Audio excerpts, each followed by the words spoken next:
Il y a un combat qui se joue où, voilà, où il va faire appel à un autre qui va incarner un petit peu toutes ces choses qui pouvaient Et ce avoir que en tu lui. dis là, ça me fait penser à une autre distinction qu'il est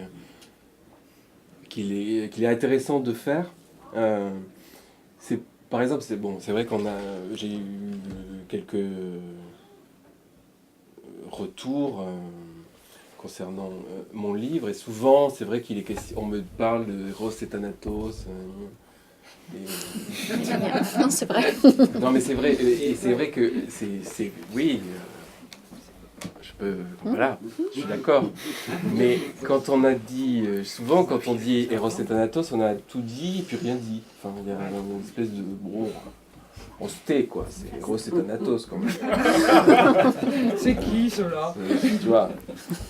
Et c'est-à-dire qu'on a tendance à opposer, comme ça, toujours, les pulsions de mort et les pulsions de vie. Et il y a une autre distinction qui est intéressante à faire. Et là, tu vas voir, on va rejoindre Pessoa. L'autre distinction qui est plus intéressante à faire, c'est distinction entre les pulsions de mort et de destruction, et l'instinct de mort. Sachant que tout ça, ça se trame dans l'inconscient. Les pulsions de mort ou les pulsions de... Et c'est Duras qui l'a dit superbement, tu me tues, tu me fais du bien. Les pulsions de mort et de destruction, elles sont toujours articulées avec les pulsions de vie. C'est un couple, c'est corrélé, ça fonctionne, c'est un théâtre d'ombre, et voilà, les pulsions de vie, elles sont toujours en train de faire alliance avec les pulsions de mort. Et c'est d'où le principe de plaisir. D'où le tu me tues, tu me fais du bien. C'est pour ça que fais-moi du mal, ça peut me faire du bien. Enfin, parce que c'est lié parce que la pulsion de mort, elle est liée toujours. Elle est en train de jouer une scène avec la pulsion de vie. Bon, il y a ça d'un côté. Et de l'autre côté, alors là, il y a un truc plus mystérieux, pour moi. Et c'est l'instinct de mort. Alors là, l'instinct de mort, c'est toujours dans l'inconscient. Mais je dirais que c'est comme un vautour qui plane. Et on ne peut pas trop en parler, on ne peut pas le saisir. Plutôt quelque chose de fixe, de dangereux. Et ça, effectivement, c'est unique, c'est isolé, je pense. C'est pas en couple avec d'autres pulsions. Il n'y a pas de dialectique.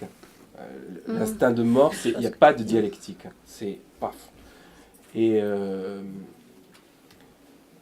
c'est l'instinct de mort qui entraîne, selon moi, les passages à l'acte.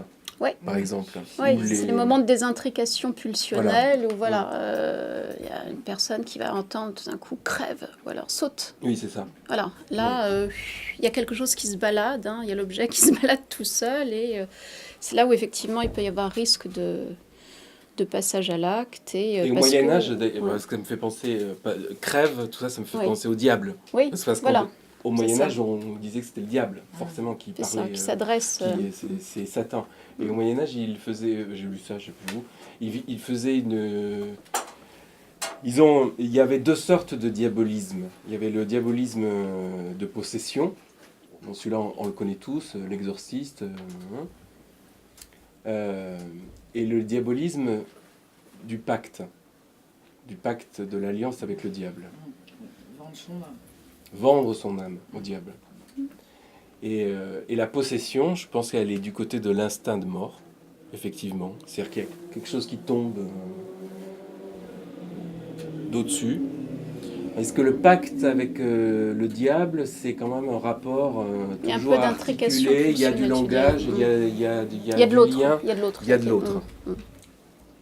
Voilà. Oui. Et alors, pour terminer, l'instinct de mort, je pense que c'est l'instinct... Alors ça, voilà, c'est juste ce que je pense, moi. Je pense que l'instinct de mort conduit à la dépersonnalisation, qu'il entraîne, qu'il tire le jeu le je subjectif, vers le il. Alors, D'où ouais. Pessoa. Ouais, C'est ça le lien que d'où Pessoa, et les expériences de dépersonnalisation. Et il y a un monsieur au 19e siècle qui s'appelait Séglas, Jules Séglas, et un autre qui s'appelait Cottard. Je ne sais pas si vous avez entendu parler du syndrome de Cottard, c'est vraiment le paroxysme de la mélancolie dépersonnalisante où voilà, il y a des gens qui, cette fameuse patiente décrite par Le Ray et reprise par Foucault, qui s'appelait la personne de moi-même. Elle pouvait plus se nommer en première personne, c'est la personne de moi-même. Elle est là, à l'hôpital, voilà, elle est internée, elle voit des gens se balader autour d'elle. Et voilà, c'est comme des patients qu'on peut voir à l'hôpital. Vous leur dites hey, venez madame, allez manger. Ben non, elle n'a plus de bouche. Et vous dit elle n'a plus de bouche. Et la personne se pense vraiment, non pas comme un trou à combler, mais que voilà, il y a un découpage qui s'est fait, il n'y a plus de bouche, il y a plus... Et dans le syndrome de Cotard, voilà, il y a des gens qui vont penser, ça pense en eux, plus exactement, qu'ils ne peuvent pas mourir, puisqu'ils se sentent déjà morts. Donc déjà morts, ils sont condamnés à une sorte d'éternité immobile et de damnation éternelle. C'est un truc qui a été très très bien décrit. Et il souffre. Alors il souffre. Il souffre. Il souffre, mais... disons que ça souffre, c'est-à-dire que par exemple c'est des gens à qui aujourd'hui on ne le fait plus, Dieu merci, mais on pouvait leur planter une aiguille comme ça, ils ressentaient rien du tout. Ils n'avaient plus de corps, ils se sentaient pas, ils se sentaient ni vivants ni totalement morts.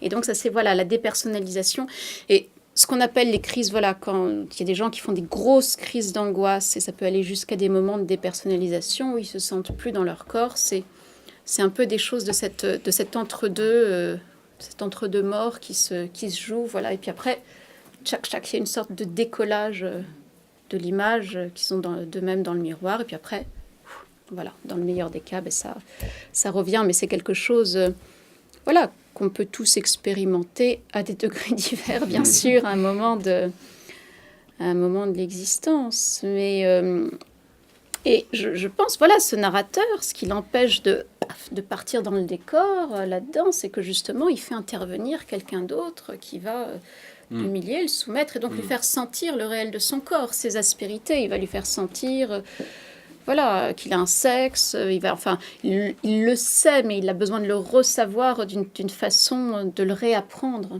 d'une autre façon. Qu'il a une langue, alors tant pis si on lui fait lécher des chaussures avec cette langue, au moins il sent que voilà, qu'il se passe quelque chose, qu'il est encore, qu'il est vivant, qu'il est de ce monde en tout cas.